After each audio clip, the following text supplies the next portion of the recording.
Well, hello, Scrappers. Mike here. Welcome back to my channel. And this is going to be a very special, very special video. Maybe even explosive. I hope not. But by the time this video comes out, my channel will have crossed the 15,000 subscriber mark. Wow, 15,000 subscribers. That's amazing. That is absolutely amazing. I'm humbled. I'm flabbergasted. Thank you all. Thank you all for being loyal viewers and subscribers out there. Um, and in celebration of 15,000 subscribers, first off, this is going to be a fairly spectacular video, I think. And secondly, we're going to have a giveaway. I'm going to give away some stuff. But you got to hang out till the end of the video to see what you're going to get and how you enter the contest, all right, to get it. But yes, we are going to have a 15,000 subscriber giveaway here to celebrate the growth of the channel. And once again, thank you all for subscribing and watching my videos. Who knew 15,000 people would want to subscribe to watch little old me out here doing my thing in my workshop? So thanks a lot, folks.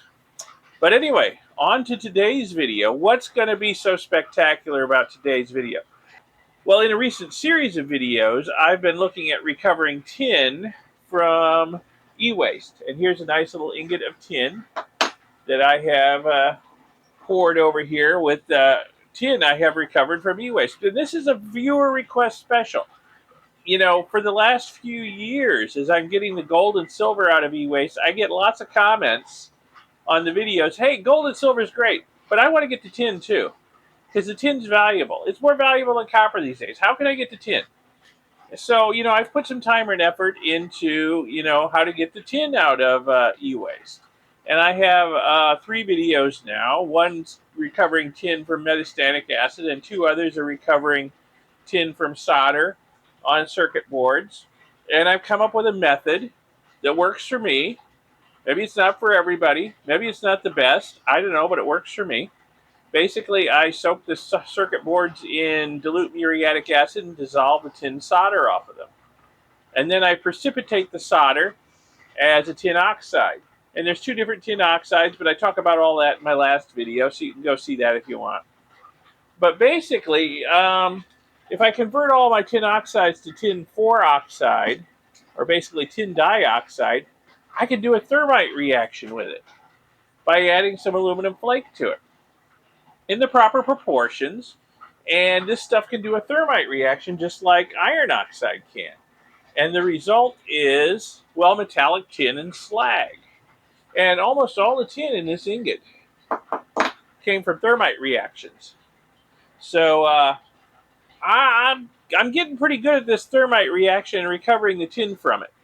So I'm thinking that this is probably the best way for me to go about getting the tin back from e-waste. Now, you may want to do other things. You may want to do electrolysis. You may want to do something else. That's fine. Do it. Perfect it. Make a video. Show me how your way's better. All right? But anyway, so up till now, I've only been doing about 20 grams at a time of the tin oxide thermite because that is a pretty energetic reaction. It's pretty spectacular. A little scary, but we need to scale up to make this work better. I want to introduce a new factor into the process. I want to put a flux. I want to mix a flux in with the tin oxide and aluminum. And my idea is that the flux, and this is not my idea by any stretch of the imagination. Other people are using fluxes with their thermite reactions. And the idea of the flux is that the heat of the reaction will melt the flux, and it will keep the slag that's produced by the thermite reaction. It will thin it and keep it liquid longer so that the metal that's produced by the reaction can agglomerate into, you know, a puddle in the center of the container I do the reaction. And instead of being distributed all through the rapidly hardening slag as a bunch of little droplets, it can consolidate into a puddle underneath the slag in the middle of the container. So I want to introduce a flux into this, and we're going to have to scale up to make that work because it takes a lot of heat to melt the flux, and for that you need to have a bigger reaction. Okay, so yeah, the 20 grams, it wasn't really putting out enough heat to effectively melt the flux, but the more you do, the more heat you get. So what am I going to use for flux? Well, according to my research, the best flux for the job is calcium fluoride or fluorspar. Well, I happen to have some Chapman flux thinner over here. I had some Chapman flux and some thinner from some of my smelting experiments I've done. And well, the Chapman flux is mostly fluorspar. So I'm thinking this is going to work pretty well as a thinner for the slag that's produced by the thermite reaction. But like I said, to melt this stuff, we're going to have to produce a whole lot more heat with the thermite reaction. So we're going to have to scale up. So off camera, I've done up to 50 grams. And let me tell you, 50 grams is spectacular. But what we're going to do is we're going to scale up to 100 grams. And we're going to try that. And the 50 grams with some flux, I was getting some pretty good agglomeration of the metal. It agglomerated into a couple of different blobs. But I'm hoping that if we scale up even further to say 100 grams, maybe the slag will stay liquid long enough for the metal to agglomerate into one big puddle. So we will give it a try. Anyway, whether it works that well or not, it's going to be spectacular to see 100 grams of tin oxide thermite go off. I mean, it is just an amazing spectacle. So we'll get that mixed up and we'll fire it off. We'll see how much metal we can get out of the slag just by breaking it up. There should be one or two big puddles of metal in there, I'm hoping, that we can recover just by breaking the slag up. And then we'll process the slag. I'll break it all up, put it in a crucible, we'll put it in the foundry furnace with some flux, and we'll process the slag. We'll get whatever remaining tin is stuck in the slag as little droplets. And then once we know how much tin we've got total out of the process, I can calculate a yield, because people get mad when I do an experiment and I don't tell them what the final yield was. So I think by the end of this video, we're going to have some more tin. And don't forget, at the end of the video, there's going to be a giveaway to celebrate crossing the 15,000 subscriber mark. So watch the spectacle and hang around for the giveaway. All right, so let me get set up to mix up a whole bunch of thermite. All right, let's get started mixing up this thermite. It's rained for the last 2 days. Everything's wet. So this is the perfect time to set off a big thermite reaction, okay? So we don't have to worry about setting all the dry thatch and the grass on fire or anything like that. Okay, so for tin dioxide thermite or tin 4 oxide or stannous oxide, however you want to call it, the ratio is 4.19 to 1. So we want 4.19 parts of the tin dioxide. We're going to do 100 grams on this just to make the math easy. All right. 100 grams. 92. 98. Okay. There's 100 grams. All right. So 100 grams. So we're going to need about 24 grams of aluminum. So for that, I'm going to use my smaller scale because it's more accurate than this thing on small quantities. So let me get my small scale set up here. And let me get a smaller container. All right, let's get this thing going. Come on. Somewhere in here there should be a spoon. I'm getting all silvery. Oh. So we need 24 grams of aluminum. So this is by far the biggest thermite reaction I have ever done. Aluminum flake is really, really light.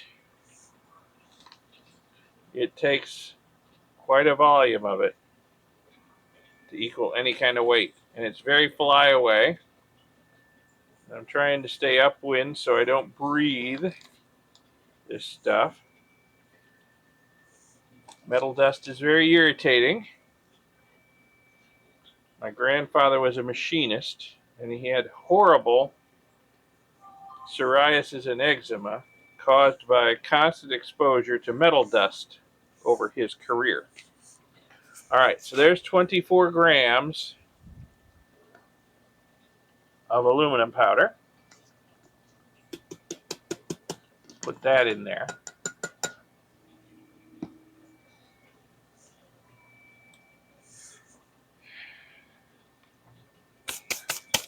And then we're going to put in, let's clean my spoon here. We're going to put in 46 grams of the Chapman Flux Thinner, which is mostly fluorspar. Oh, I'm going to clean my poor little scale. It's got aluminum flake all over it now. 43, 5, that's pretty close. 46, a little over, that's fine. All right, so this all goes in here. Wow, that is a lot of thermite compared to what I'm used to setting off. So I'm going to shake this to thoroughly mix the components. They need to be very thoroughly mixed, otherwise you're not going to get even burning. All right. So there's going to be a lot of shaking going on here. Whole lot of shaking going on. What song was that? Extra credit if you know. All right.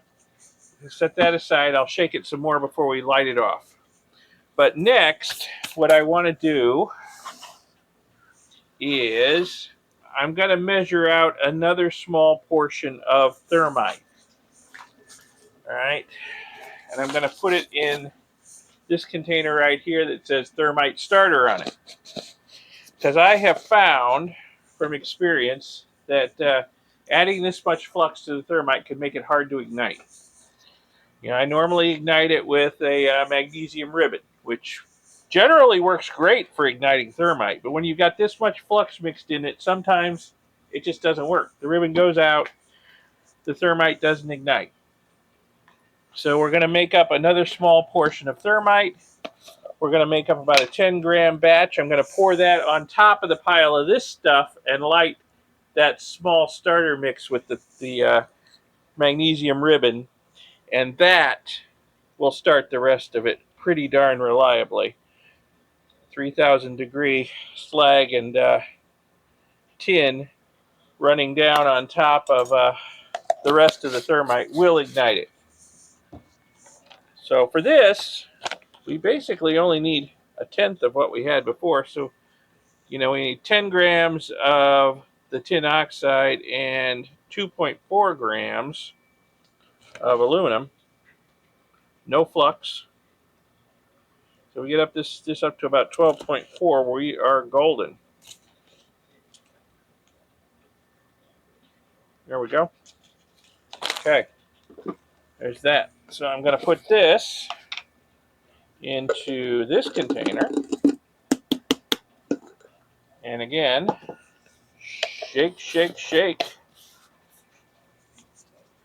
Shake your booty. Shake it up.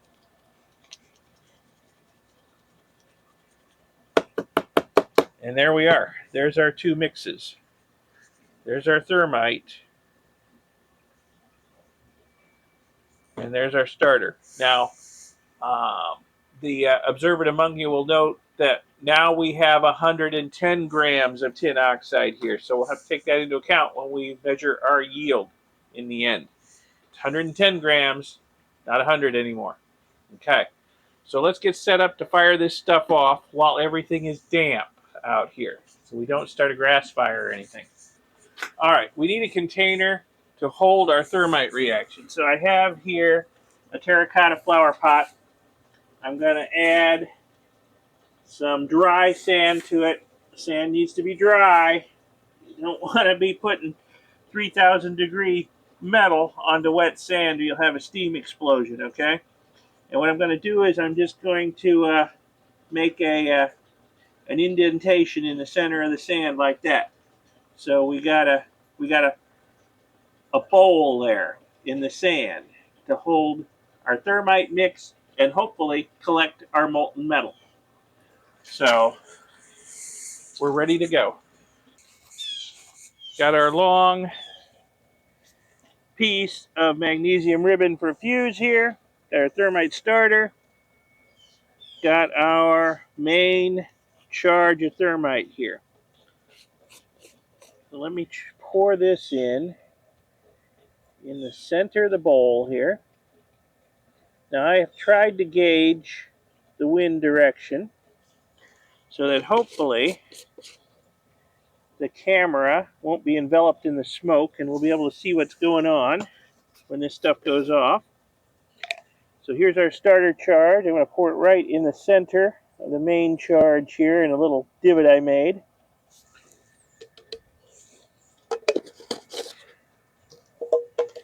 Here's our magnesium ribbon fuse. We're starting it nice and long. Let's see what this camera is showing. Maybe zoom out just a little bit. Get a better view of what goes on here, maybe.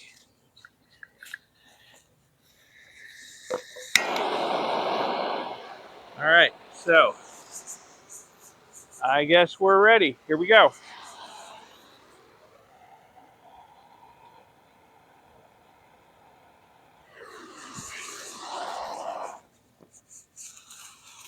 Oh yeah, look at that. Oh yeah. Wow.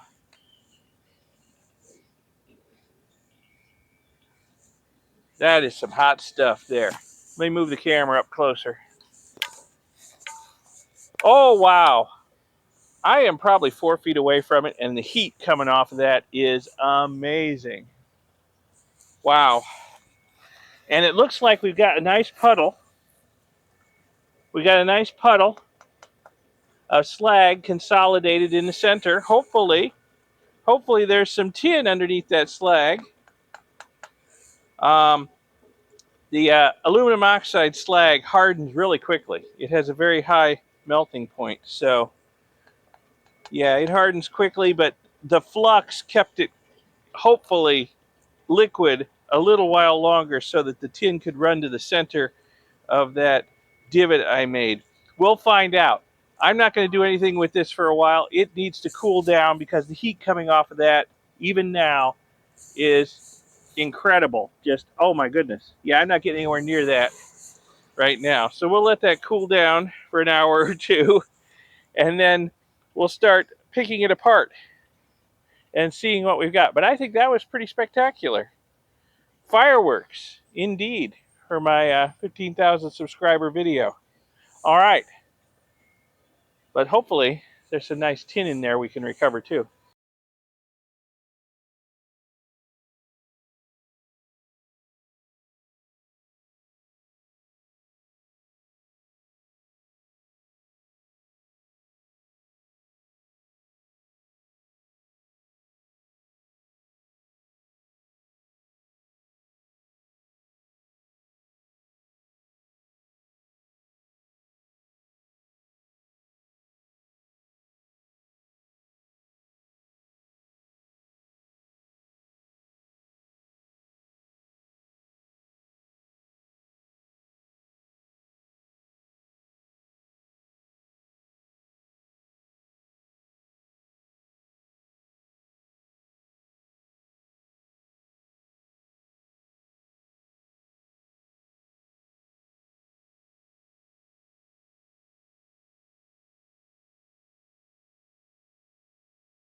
All right, here's our cooled pot. Well, cooled, it's still warm.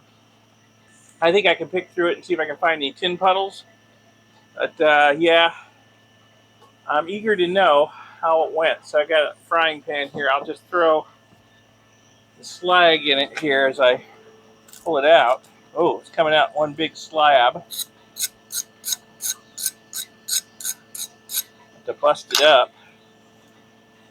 But yeah, it's that.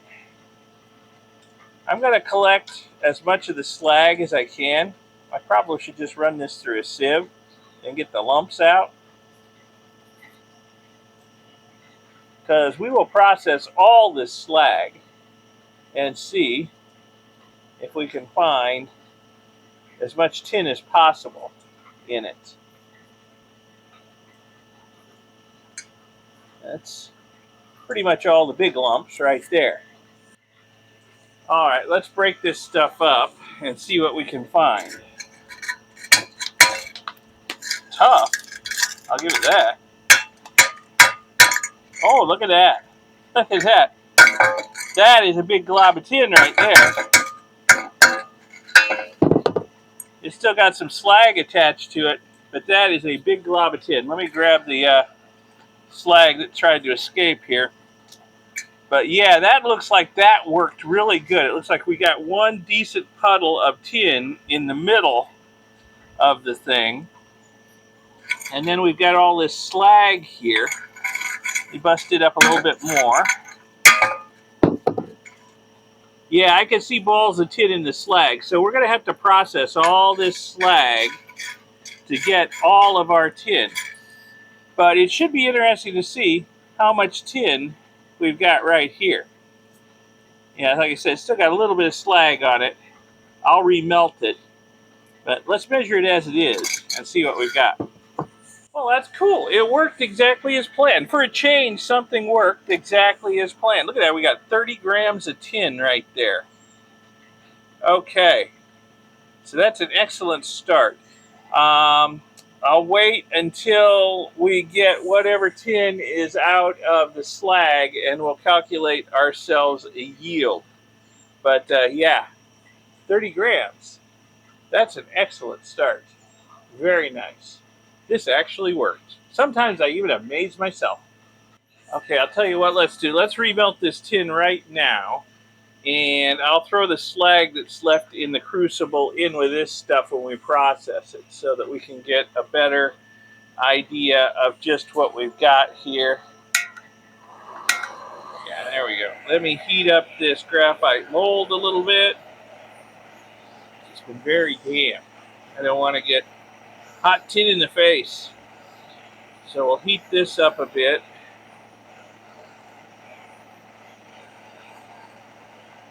All right. Now let's melt this stuff. It shouldn't take too much heat. Tin has a really low melting point.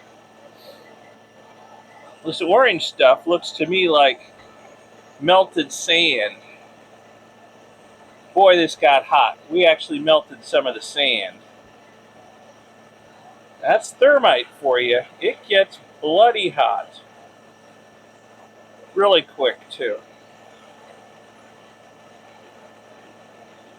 Oh, yeah, it's starting to melt.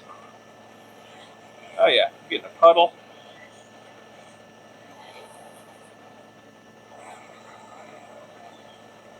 Yeah, there's some slag right there. I'll just throw that in the pot.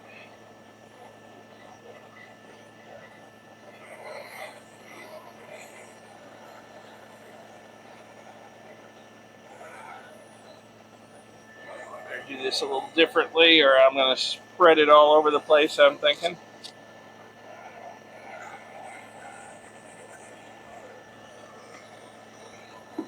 Yeah, we still got some slag there. Cleaner than it was, but it's still a little slaggy. Plus, we still got some slag over here. That'll go in the pot. Alright, let's let that harden up. Maybe I could just knock some of that slag off the surface of it. Okay, let's turn this out. And there's a little bar of tin created through the thermite process. Cools off, I'll knock some of this slag off and put it in the pot over there, and we'll process all that. I'll put that in a crucible with some borax. We'll put that in the foundry furnace, heat it up. The borax, when it melts, will dissolve the aluminum oxide slag, and we'll get a little puddle of tin in the bottom when all the tin in there consolidates. So we'll have another pour, and we'll get some more tin. Then we'll be able to calculate a yield. All right, so here's our little ingot. Let me brush some of the crud off of it.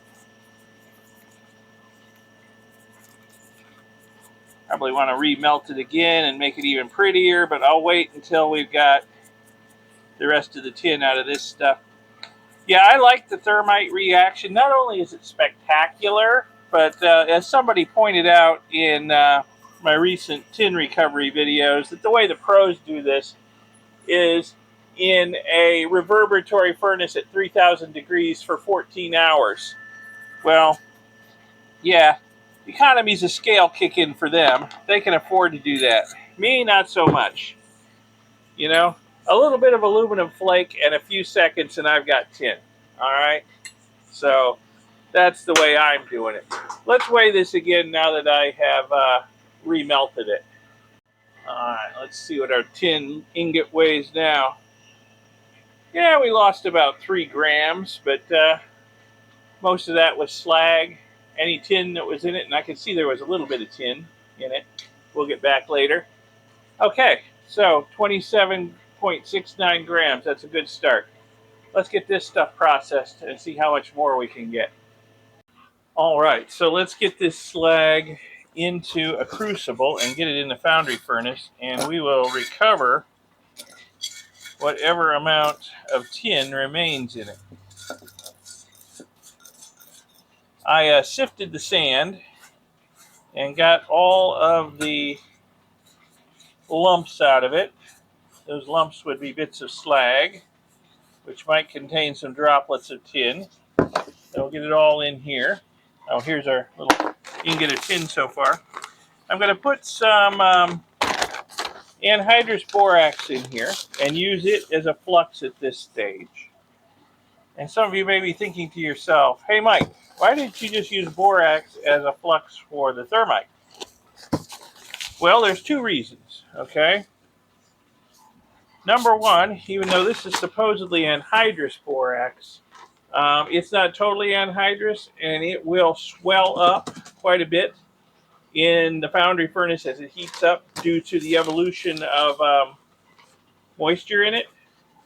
As the moisture vaporizes, it's going to puff it up quite a bit, and I'm not going to fill the crucible up much more than that, just so it doesn't overflow. We need a fair amount of borax to melt or to dissolve all that aluminum oxide, but I don't want it to overflow.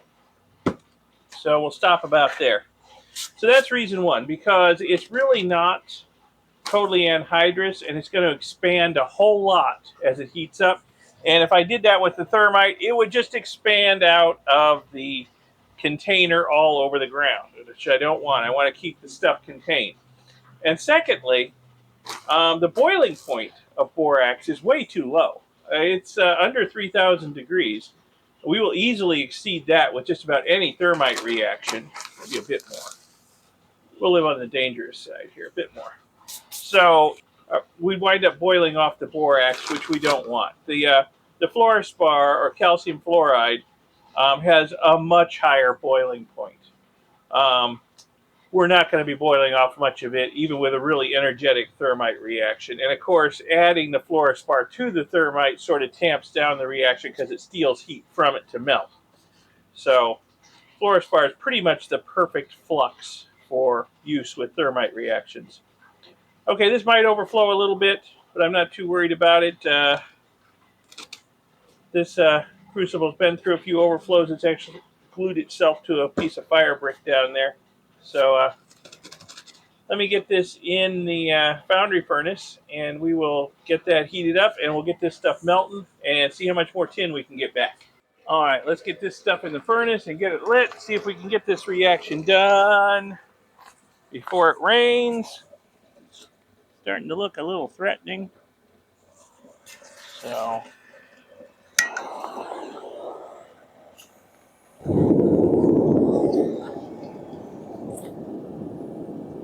let's get her done. There, you see what I mean about the borax puffing up as it gets hot? Yeah, I don't think it's going to really boil over, but this stuff's clearly not 100% anhydrous. It's got a little bit of moisture in it, and as it heats up, it puffs up. And, ooh, it's hot. Get back up a bit here. But as it continues to heat up, you can see it liquefying on top. And the liquid will run down to the bottom, and eventually all the moisture will be expelled, and we'll just have a nice liquid flux down in the bottom of the beaker that will dissolve all that aluminum oxide in there, and the tin will be able to agglomerate into a puddle. All the tin that's trapped as little droplets in that flux will agglomerate.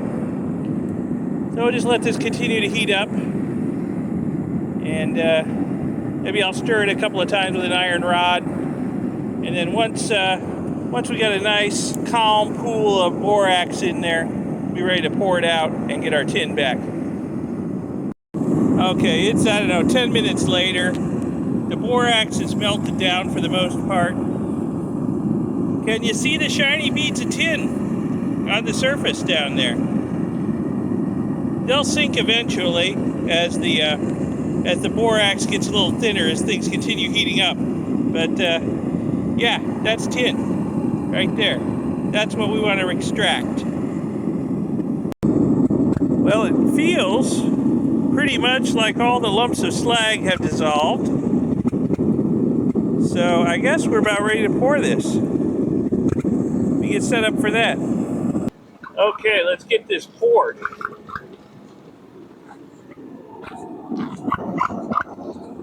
Get my gloves on.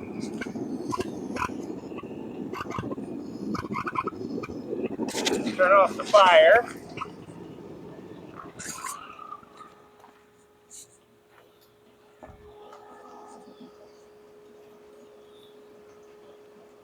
Wow.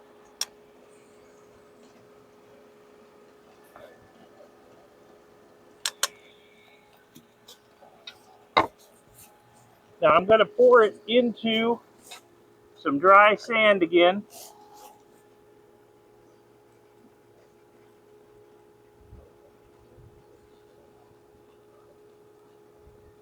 And hopefully we got a little puddle of tin down in there.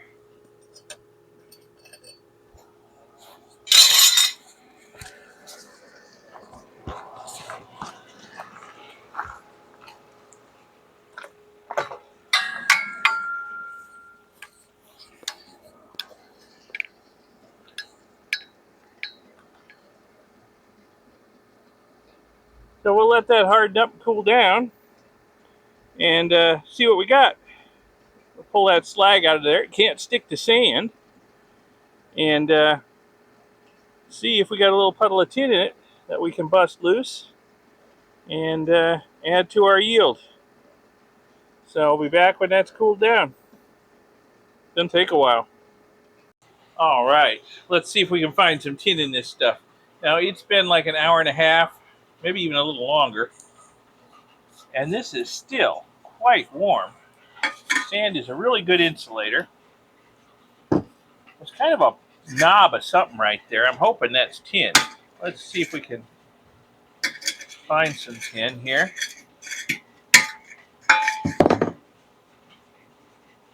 Might be a blob of tin right there. I think so. Yep, that is tin metal right there. And the rest of the slag looks to be tin free. Well, that's excellent. I don't see any blobs of tin anywhere in this glassy slag. So that's good. So I guess all our tin is right here. And it's got a little bit of weight to it. Let's melt it and free it from the slag. And we'll add it to this and see how much tin we got all together. All right, just like last time, let's melt this stuff and free it up from the slag. Nice little blob of tin.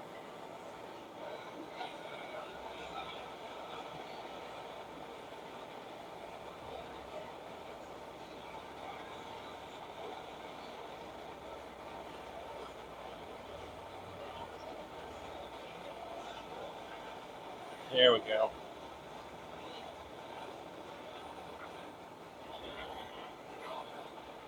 Come on. All the tin. That looks pretty good. And I'm going to melt this. And we'll make 1 ingot of tin.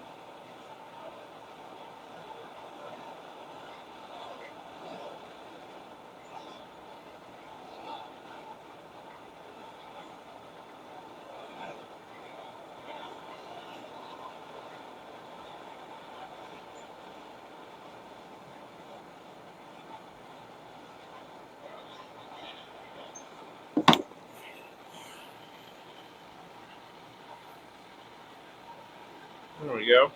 Nice little puddle of tin there.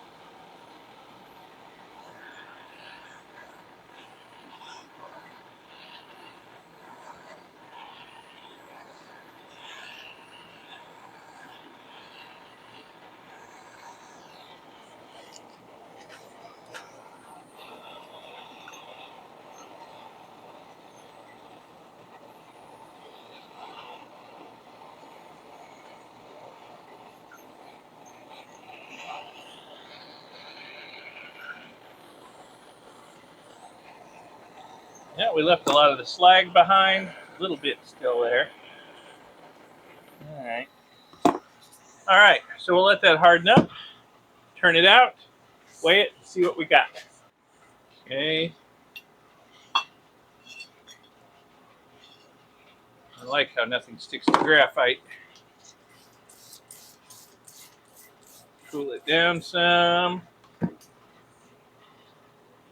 Got a little bit of slag on it. I'm going to wire brush it and see if I can get some of that off, then we'll weigh it. Okay. I don't know if the screen on the scale is showing up for you or not. I can't really tell on the viewfinder. 34.86 grams of tin is what we recovered from this thermite reaction. So let me go calculate a yield on that, and I'll let you know what it is. And we'll talk about making this more efficient, better recovery. There are several different methods I've noticed as I've been doing this. I've noticed some things, and I have some ideas for the future if I continue with this. We'll see. So let me calculate a yield, and we'll talk about all that. All right, so I've done some Jethro Bodine ciphering and come up with a number. So we started with 110 grams of tin oxide. Don't forget the 10 grams of starter that we used.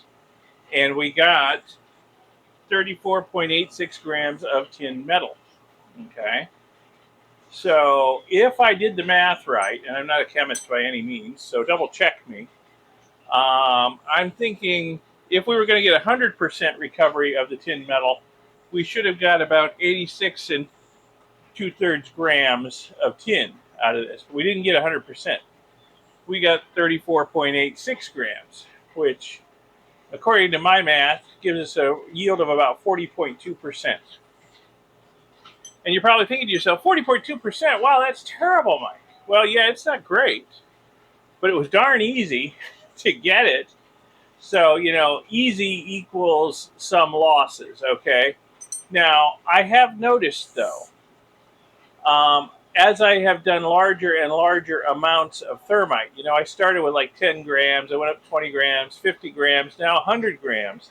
I have noticed that the more I do, the better the yield is. Because with the smaller amounts, my yield was down in the 20s, and then it goes up into the 30s. Now we're up into the 40s. So, yeah, it seems like there's a scale law at work here, and I can believe that because I think I know where our tin is going. Because where is the rest of the tin? Where's the other 60% of the tin? Well, I mean, it's not over here in the slag. I don't see any. I sifted through all the sand and got out all the slag and all the little balls of tin. You know, so where's the tin? Well, some people in the previous videos were saying you're vaporizing the tin. It's coming off as a vapor. We might be vaporizing some, but the fluxing agent I'm using is going to bring the temperature of the reaction way down. That reaction took a long time to burn. I don't know if you noticed how long that took. Without the flux, that's 2 or 3 seconds and it's done. Okay. If I was to grind the powders even finer, get finer aluminum flake, very finely ground tin oxide, that's going to go off like flash powder in a fraction of a second. Okay. So but with the fluxing, that took a good long time for that to burn, and that was telling me that the temperature of the reaction was way down because we were stealing a lot of heat from the thermite reaction to melt the flux. All right. So I don't think we're boiling off a lot of the tin, especially now that we're using a fluxing agent. What I do think is happening is because the nature of thermite reactions, you have to work with fine powders, okay? Um, because this is a solid state reaction. So you have to grind the powders fine so that they're in good intimate contact with each other for the reaction to happen at all or to proceed efficiently. Big chunks of metal like aluminum or magnesium and big chunks of a metal oxide, you mix them up, you're not going to get any kind of reaction. They have to be very finely ground and mixed very thoroughly. But a consequence of that is fine grinding, fine powders, is they're very easily lofted by a breeze, okay? And what's happening during the thermite reaction is the air between the grains of material that we're burning is expanding tremendously because, we're going from basically ambient temperature to 3 or 4 thousand degrees in a fraction of a second. That air is going to expand many, many times. Moisture, any moisture present, and there's going to be some moisture in the tin oxide. It's going to be hydrated to some extent. The moisture is going to expand by thousands of times. And you saw, I'll put a little clip up in the corner of the huge amount of what looks like smoke boiling out of the top of the flower pot. Well, that's not smoke. There's nothing in there that's going to smoke. Okay, smoke is unburned particles in a fire, basically. That's not smoke. What that is dust.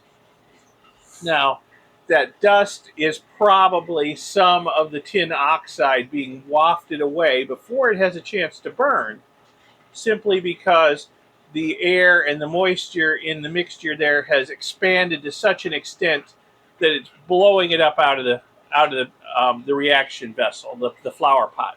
That's my best theory. Some of that might be vaporized tin that's immediately recondensing once it gets out of the reaction zone, and that's coming off as a dust too. Um, there's probably some aluminum oxide slag that's coming off as dust. I'm not, wouldn't be surprised at all if some of that's aluminum oxide. But what I have found is doing larger and larger amounts, the yield gets better and better. And I think I know why. Because the larger your pile of thermite gets, it's just a law of nature that the larger the pile is in 3 dimensions, the smaller in proportion its surface area is in 2 dimensions. So it has as your pile gets bigger and bigger, you've got much more volume of material to react there, but you have less surface area per unit volume to lose stuff to the environment. So I think simply scaling this process up, scale it up to a kilo of material, scale it up to a couple of kilos of material, would probably improve the yield tremendously. And, I have seen other people, I watched a lot of thermite videos before I started doing my own, okay?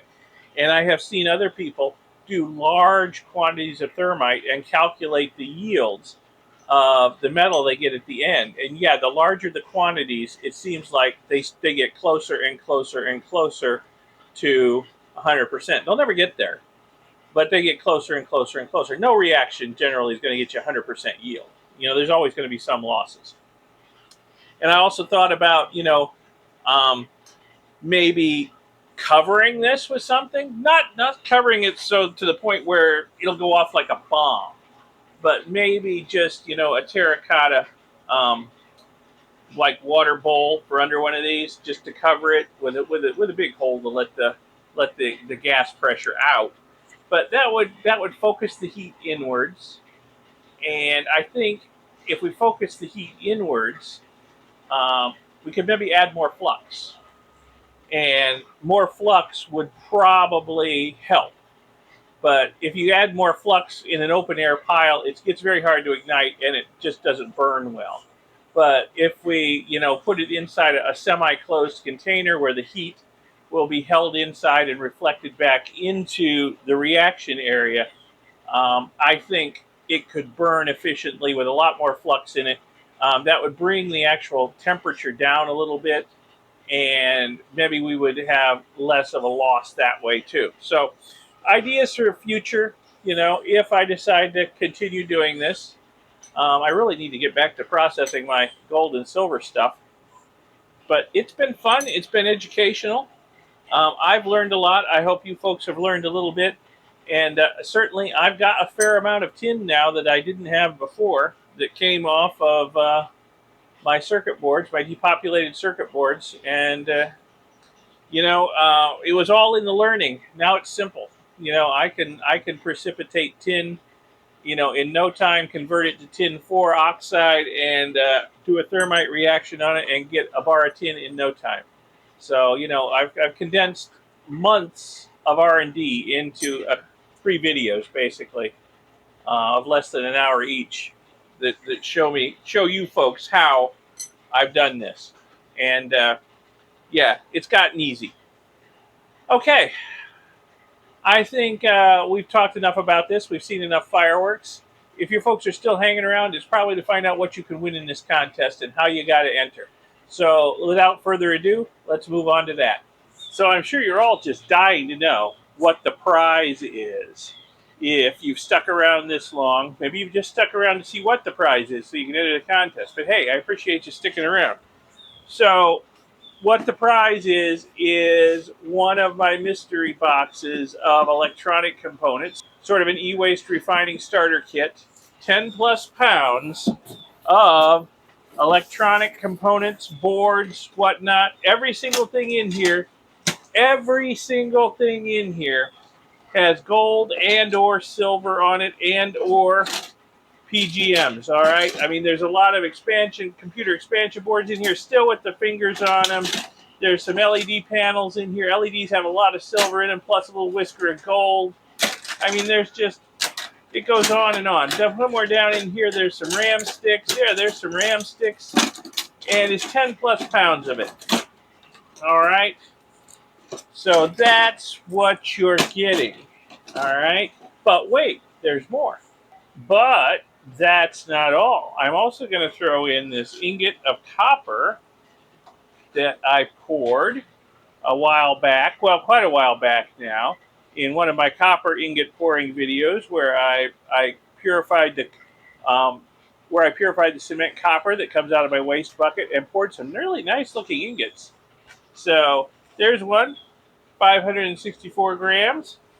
And I'm going to throw in the tin ingot that I've been showing off since the beginning of this video. So 60 grams of tin recovered from thermite.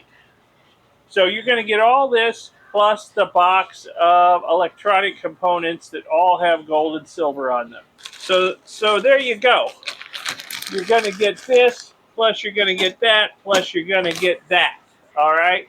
So what do you have to do to win? Well, we got some rules around here. Okay. This contest is not open to everyone. I'm sorry. I know I have a lot of viewers in the English-speaking world in places like Australia, New Zealand, South Africa, Europe. I know because I get emails and comments from you folks all the time. Sorry. North America only. North America only, because I've had to ship stuff to some of those places, and it is a nightmare. It is incredibly expensive. There is just all kinds of legal hoops to jump through and taxes to pay, and it's like, no. This is supposed to be a celebration. It's not supposed to be bringing me down. So I'm sorry, it's only open to North American folks only. If you are in the US or Canada, and maybe Mexico, um, what you have to do is leave a comment in this video, okay? And the comment has to specifically say you want to enter the contest, all right? If you want to leave a comment on anything else, that's fine. But if you don't say you want to enter the contest, you're not going to be in it, all right? And a week after this video comes out, what I will do is I will select one of the comments at random from the people who specifically say they want to enter the contest, and I'll get in touch with them, get their mailing address, and ship this off to them. Now, remember, North America only, okay? Because I just can't afford the time, effort, and money it takes to ship to the rest of the world. I mean, I've had to ship some stuff to Australia lately. I've had to ship some stuff to New Zealand. It's a nightmare. I'm sorry. South Africa, no, it's out of the question. So, yeah, North America only. Sorry. Maybe when we get to I don't know 25,000, maybe we'll do the whole world, and I'll just bite the bullet and do the shipping to whoever wins. But for now, North America. So that's what you got to do. Leave a comment. Specifically say in the comment you want to enter the contest. You better be in North America, and we'll pick one of those folks at random. If you've got any other comments to make, that's fine too. Feel free to leave me helpful hints, suggestions, constructive criticism, whatever. I am fine with that all day long. Keep it coming. It's very helpful. All right, so there you go. That's what you got to do. I hope you found this 15,000 subscriber video special interesting, entertaining, inspirational, educational, whatever. Give it a like, give it a thumbs up. Enter to win, and check out my two other channels, Electric Geek 64 and Mike's Lapidarian Fossils. You don't have to do that to win, but hey, you can't hurt. And I will see you in the next video. Thanks a lot for watching this one, and thanks for 15,000 subscribers. Bye.